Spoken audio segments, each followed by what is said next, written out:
दिवाली की वो खौफनाक रात। सब लोग ये तो जानते हैं कि दिवाली जगमगाती रोशनी और लाइट्स का त्योहार है, पर जो ज्यादातर लोग नहीं जानते वो ये है कि दिवाली की रात अमावस्या की रात होती है और हर अमावस्या की रात काली शक्तियां सबसे ज्यादा ताकतवर हो जाती है। लेकिन 19 साल का सुमित इस बात से अनजान था। वो अपने दोस्त विजय से साथ दिवाली की रात सड़क पर घूम रहा था। तभी विजय की नजर मंदिर के पीछे एक सुनसान से घर के पीछे गई। वहां एक सुंदर लड़की लाल साड़ी पहनी दिया जला रही थी। विजय सुमित को लेकर उस घर के पास चला गया। जैसे ही दोनों वहां पहुंचे उन्होंने देखा कि पूरा घर दियों से सजा था। उन्हें बालकनी में खड़ी वो सुंदर लड़की नजर आई। उसने फिर वही मन लुभाने वाली मुस्कान देकर उन दोनों को अंदर बुलाने का इशारा दिया। घर अंदर से भी उतना ही खूबसूरत सजा हुआ था जितना कि बाहर से। मेज पर खाने के लिए अलग अलग चीजें रखी हुई थी।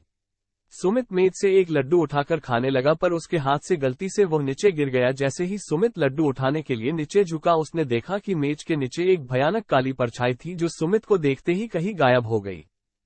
सुमित जैसे ही विजय को ये बताने ऊपर उठा, उसने देखा कि विजय सीढ़ियों के ऊपर खींचा चला जा रहा था। सुमित बेहद घबराने लगा था।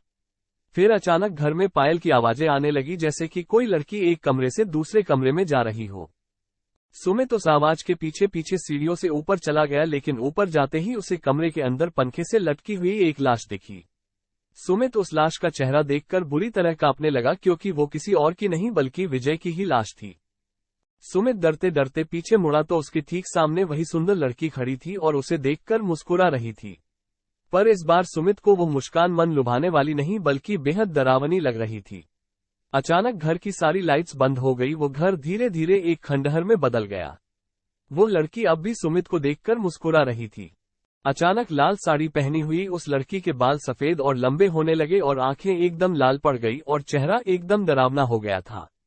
सुमित उसे देखकर एकदम सुन्न पड़ गया था। वो लड़की हाथ में चाकू लिए सुमित की तरफ बढ़ रही थी। सुमित ने किसी तरह अपना होश संभाला और बिना कुछ सोचे सीधा घर से बाहर भागा, लेकिन वो लड़की अभी भी सुमित के पीछे पीछे आ रही थी।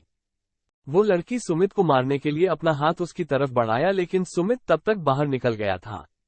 उसने जल्दी से घर का दरवाजा बाहर से बंद कर लिया। वो लड़की उस दरवाजे को अंदर से बहुत ही तेज से ठोक रही थी, लेकिन अचानक ठोकने की आवाज बंद हो गई और फिर सुमित को उस लड़की की चीखने की आवाज सुनाई देने लगी, जैसे वो उस घर के अंदर कैद हो गई हो। सुमित वहां से जल्दी से निकला और अपने घर जाकर चुपचाप सो गया। अगली सुबह जब सुमित उठा तो उसकी मां ने बताया कि उसका दोस्त विजय कल रात से लापता है। तब सुमित ने पूरा किस्सा अपनी मां को बताया।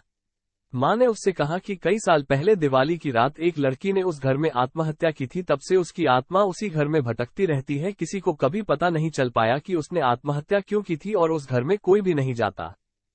ये बात सुनकर सुमित पूरी तरह हिल गया। वो ये यकीन करना चाहता था कि जो भी उसके साथ हुआ वो एक बुरा सपना था, पर उस रात के बाद उसका दोस्त विजय कभी वापस नहीं आया और सुमित को आज भी दिवाली की वो खौफनाक रात और उस लड़की की भयानक चीखें सोने नहीं देती।